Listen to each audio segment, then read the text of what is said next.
কি ব্যাপার, তুমি কোথায় যাচ্ছ?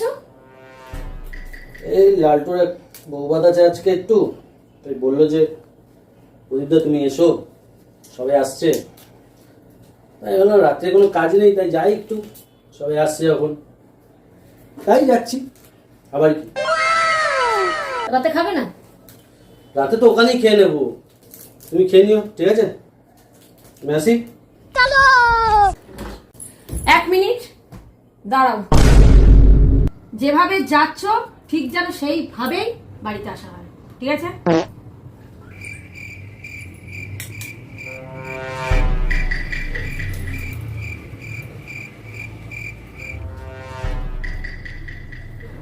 लेकिन ये साला कर क्या रहा है यहाँ पे? কি করে